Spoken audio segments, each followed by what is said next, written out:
വിശുദ്ധ മർക്കോസ് അധ്യായം 1. സ്നാപകന്റെ പ്രഭാഷണം. ദേവപുത്രനായ യേശുക്രിസ്തുവിൻ്റെ സുവിശേഷത്തിൻ്റെ ആരംഭം. ഇതാ, നിനക്ക് മുമ്പേ ഞാൻ എൻ്റെ ദൂതനെ അയക്കുന്നു. അവൻ നിന്റെ വഴിയൊരുക്കും. മരുഭൂമിയിൽ വിളിച്ചു പറയുന്നവൻ്റെ ശബ്ദം, കർത്താവിൻ്റെ വഴിയൊരുക്കുവേൻ, അവൻ്റെ പാത നേരെയാക്കുവേൻ എന്ന് യേശയ്യാ പ്രവാചകന്റെ ഗ്രന്ഥത്തിൽ എഴുതപ്പെട്ടിരിക്കുന്നത് പോലെ പാപമോചനത്തിനുള്ള അനുതാപത്തിൻ്റെ ജ്ഞാനസ്നാനം പ്രസംഗിച്ചുകൊണ്ട് സ്നാപക യോഹന്നാൻ മരുഭൂമിയിൽ പ്രത്യക്ഷപ്പെട്ടു. യൂദയ മുഴുവനിലെയും ജെറുസലേമിലെയും ജനങ്ങൾ അവൻ്റെ അടുത്തെത്തി. അവർ പാപങ്ങൾ ഏറ്റുപറഞ്ഞ് ജോർദാൻ നദിയിൽ വെച്ച് സ്നാനം സ്വീകരിച്ചു. യോഹന്നാൻ ഒട്ടകരോമം കൊണ്ടുള്ള വസ്ത്രം ധരിച്ചിരുന്നു. അരയിൽ തോൽപ്പട്ട ചുറ്റിയിരുന്നു. വെട്ടുക്കിളിയും കാട്ടുതേനുമായിരുന്നു അവൻ്റെ ഭക്ഷണം. അവൻ ഇപ്രകാരം ഉദ്ഘോഷിച്ചു: എന്നേക്കാൾ ശക്തനായവൻ എൻ്റെ പിന്നാലെ വരുന്നു.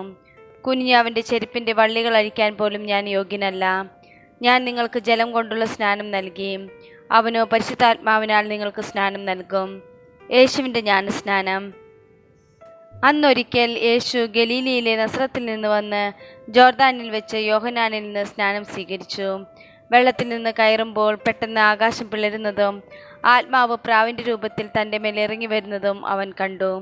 സ്വർഗത്തിൽ നിന്നൊരു സ്വരമുണ്ടായി: നീ എൻ്റെ പ്രിയപുത്രൻ, നിന്നിൽ ഞാൻ പ്രസാദിച്ചിരിക്കുന്നു. മരുഭൂമിയിലെ പരീക്ഷ. ഉടനെ ആത്മാവ് അവനെ മരുഭൂമിയിലേക്ക് നയിച്ചു. സാത്താനാൽ പരീക്ഷിക്കപ്പെട്ട് 40 ദിവസം അവൻ മരുഭൂമിയിൽ വസിച്ചു. അവൻ വന്യമൃഗങ്ങളോട് കൂടിയായിരുന്നു. ദേവദൂതന്മാർ അവനെ ശുശ്രൂഷിച്ചു. ദൗത്യം ആരംഭിക്കുന്നു. യോഹന്നാൻ ബന്ധനസ്ഥനായപ്പോൾ യേശു ദൈവത്തിൻ്റെ സുവിശേഷം പ്രസംഗിച്ചുകൊണ്ട് ഗലീലയിലേക്ക് വന്നു. അവൻ പറഞ്ഞു: സമയം പൂർത്തിയായി, ദൈവരാജ്യം സമീപിച്ചിരിക്കുന്നു. അനുതപിച്ച് സുവിശേഷത്തിൽ വിശ്വസിക്കുവേൻ. ആദ്യ ശിഷ്യന്മാർ. അവൻ ഗലീലി കടൽ തീരത്തുകൂടെ കടന്നു പോകുമ്പോൾ ശിമിയോനെയും അവൻ്റെ സഹോദരൻ അന്ത്രയോസിനെയും കണ്ടു. മീൻപിടുത്തക്കാരായ അവർ കടലിൽ വലയെറിയുകയായിരുന്നു. യേശു അവരോട് പറഞ്ഞു: എന്നെ അനുഗമിക്കുവേൻ, ഞാൻ നിങ്ങളെ മനുഷ്യരെ പിടിക്കുന്നവരാക്കും. ഉടനെ വല ഉപേക്ഷിച്ച് അവർ അവനെ അനുഗമിച്ചു. കുറച്ചു ദൂരം കൂടി പോയപ്പോൾ സെബദിയുടെ പുത്രനായ യാക്കോബിനെയും അവൻ്റെ സഹോദരൻ യോഹന്നാനെയും കണ്ടു. അവർ വഞ്ചിയിലിരുന്ന് വലയുടെ കേടുപോക്കുകയായിരുന്നു. ഉടനെ അവൻ അവരെയും വിളിച്ചു. അവർ പിതാവായ സെബദിയെ സേവകരോടൊപ്പം വള്ളത്തിൽ വിട്ട് അവനെ അനുഗമിച്ചു. പിശാച് ബാധിതനെ സുഖപ്പെടുത്തുന്നു. അവർ കഫർനാമിലെത്തി. സാബത്ത് ദിവസം അവൻ സിനഗോഗിൽ പ്രവേശിച്ച് പഠിപ്പിച്ചു. അവൻ്റെ പ്രബോധനത്തിൽ അവർ വിസ്മയഭരിതരായി. കാരണം നിയമജ്ഞരെ പോലെയല്ല, അധികാരമുള്ളവനെ പോലെയാണ് അവൻ പഠിപ്പിച്ചത്. അശുദ്ധാത്മാവ് ബാധിച്ച ഒരുവൻ അവിടെ ഉണ്ടായിരുന്നു. അവൻ അലറി: നസ്രയനായ യേശുവേ, നീ എന്തിന് ഞങ്ങളുടെ കാര്യത്തിൽ ഇടപെടുന്നു? ഞങ്ങളെ നശിപ്പിക്കാനാണോ നീ വന്നിരിക്കുന്നത്? നീ ആരാണെന്ന് എനിക്കറിയാം, ദൈവത്തിൻ്റെ പരിശുദ്ധൻ. യേശു അവനെ ശാസിച്ചു: നിശബ്ദനായിരിക്കുക, അവനെ വിട്ടു നീ പുറത്തു വരിക. അശുദ്ധാത്മാവ് അവനെ തള്ളി വീഴ്ത്തിയിട്ട് ഉച്ചസ്വരത്തിൽ അലറിക്കൊണ്ട് പുറത്തു വന്നു. എല്ലാവരും അത്ഭുതപ്പെട്ട് പരസ്പരം പറഞ്ഞു: ഇതെന്ത് അധികാരത്തോടെയുള്ള പുതിയ പ്രബോധനമോ? അശുദ്ധാത്മാക്കളോട് പോലും അവൻ ആജ്ഞാപിക്കുന്നു, അവ അനുസരിക്കുകയും ചെയ്യുന്നു. അവൻ്റെ പ്രശസ്തി ഗലീലയുടെ സമീപ പ്രദേശങ്ങളിലെല്ലാം പെട്ടെന്ന് വ്യാപിച്ചു. ശിമിയോൻ്റെ അമ്മായിയമ്മ. യേശു സിനഗോഗിൽ നിന്നിറങ്ങി യാക്കോബിനോടും യോഹന്നാനോടും കൂടെ ശിമിയോൻ്റെയും അന്ത്രയോസിൻ്റെയും ഭവനത്തിലെത്തി.